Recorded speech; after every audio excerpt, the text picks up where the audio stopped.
Typical job position के लिए कोई भी organization on an average just 15 to 20% लोगों को ही इंटरव्यू स्टेज के लिए कंसीडर करती है। बट सब लोग इंटरव्यू स्टेज के लिए कंसीडर क्यों नहीं हो पाते? अब इस सिनेरियो को हम एक एग्जांपल के थ्रू अंडरस्टैंड करने की कोशिश करते हैं। रिसेंटली हमने एक जूनियर वेब डेवलपर की पोजीशन के लिए जॉब पोस्ट की थी।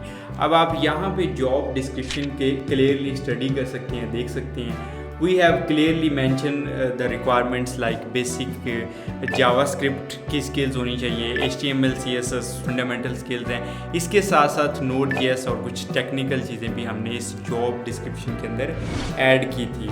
अब इसके साथ साथ हम एप्लीकेशंस को भी रिव्यू कर लेते हैं जो इस जॉब पोजीशन के लिए हमें रिसीव हुई थी। अब आप ये एक रेज़्यूमे देखें, इसके अंदर एक तो फॉर्मेट के बहुत ज़्यादा इश्यूज़ हैं। अब इसके साथ साथ अगर आप देखें तो जो स्किल्स हमने मेंशन की थी वो किसी भी तरीके से हमारी जॉब डिस्क्रिप्शन के साथ अलाइन ही नहीं कर रही जो जहाँ पे स्किल्स उसने मेंशन की। अब ये एक और रेज़्यूमे देखिए, एक तो ये बहुत ज़्यादा जेनेरिक है और इटसेल्फ प्रोफाइल समरी स्किल्स के साथ अलाइन ही नहीं कर रही। स्किल्स में कोई और चीज़ें ऐड की हुई हैं, प्रोफाइल समरी में कुछ और ऐड किया हुआ है, तो इटसेल्फ इसमें कोई कंसिस्टेंसी नज़र नहीं आएगी। बाकी इश्यूज़ तो अलग हैं इसके साथ। अगेन आप यहाँ पे फिर कैसे स्टैंड आउट कर सकते हैं? तो जब भी मैं किसी जॉब को अप्लाई करता हूँ तो सबसे पहले मैं उस कंपनी के बारे में काफ़ी ज़्यादा होमवर्क करता हूँ और ये जानता हूँ कि उस कंपनी के गोल्स क्या हैं और क्या उनके फ्यूचर प्लान्स हैं। इसके बाद मैं उनके HR को एक कस्टमाइज ईमेल लिखता हूँ जिसमें मैं उन कंपनी का नाम मेंशन करता हूँ और वो सारे गोल्स और प्लान्स उनके मेंशन करता हूँ और ये बताता हूँ कि मैं उनकी कंपनी के बारे में काफ़ी कुछ जानता हूँ और मैं उनकी कंपनी में काम करने के लिए काफ़ी एम्बिशियस हूँ। ये बताता हूँ कि मैं उसके लिए जिसके लिए मैं अप्लाई कर रहा हूँ एक बेस्ट फिट हूँ। उसके बाद मैं अपनी CV को मॉडिफाई करता हूँ उनकी जॉब डिस्क्रिप्शन के अकॉर्डिंग और फिर उस अपनी CV को उस कस्टमाइज मेल के साथ अटैच करता हूँ और अटैच करने के बाद मैं उस मेल को सेंड कर देता हूँ। इसके बाद मैं एक और मेल लिखता हूँ और उस मेल में मैं उनसे फीडबैक डिमांड करता हूँ। मुझे ये बताया जाए कि अगर मैं रिजेक्ट हुआ हूँ तो किस बेस पे रिजेक्ट हुआ हूँ। अब ये एक और रेज़्यूमे आप देख सकते हैं स्क्रीन के ऊपर। अगेन सिमिलर प्रॉब्लम है, आपको जो रिक्वायरमेंट्स है वो मिसिंग लग रही होगी और इसके साथ साथ आपको ओवरऑल ऐसा लग रहा होगा कि जैसे ये इनकम्प्लीट इन्फॉर्मेशन है इसके अंदर। अब हमारे पास ये यहाँ पे एक और रेज़्यूमे है।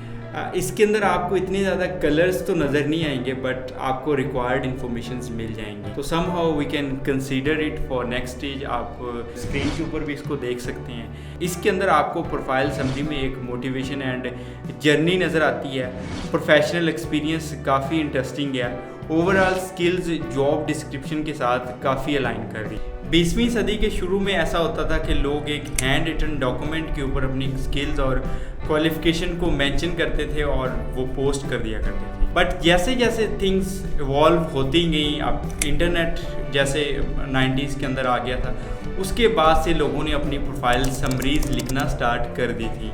आज के टाइम पे अब लेटेस्ट टेक्नोलॉजीज़ हैं, इवन आपकी जो रेज़्यूमे है वो लेटेस्ट ATS सिस्टम के थ्रू स्कैन हो रही होती है, इवन उसमें भी AI बेस्ड सर्विसेज यूज़ हो रही होती हैं। अब आपकी अगर जॉब एप्लीकेशन के ऊपर जस्ट आपकी स्किल्स और एक्सपीरियंस होगा तो मे बी ये चीज़ आज के टाइम पे इतने ज़्यादा वर्क नहीं करती।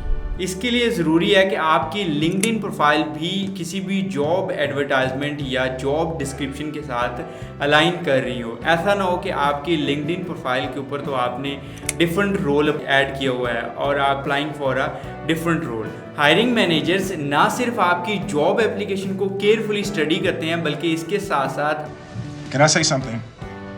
I'm the type of person, if you ask me a question and I don't know the answer, I'm going to tell you that I don't know.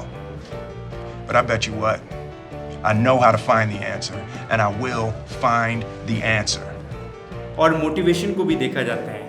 Hiring process की हर stage आपके लिए एक opportunity है। आप अपनी resume कैसे save करते हैं, कैसे HR प्रोफेशनल्स को आप एक कस्टम ईमेल सेंड करते हैं, ये सब हायरिंग प्रोसेस के अंदर आपके लिए एक वैल्यू ऐड करते हैं।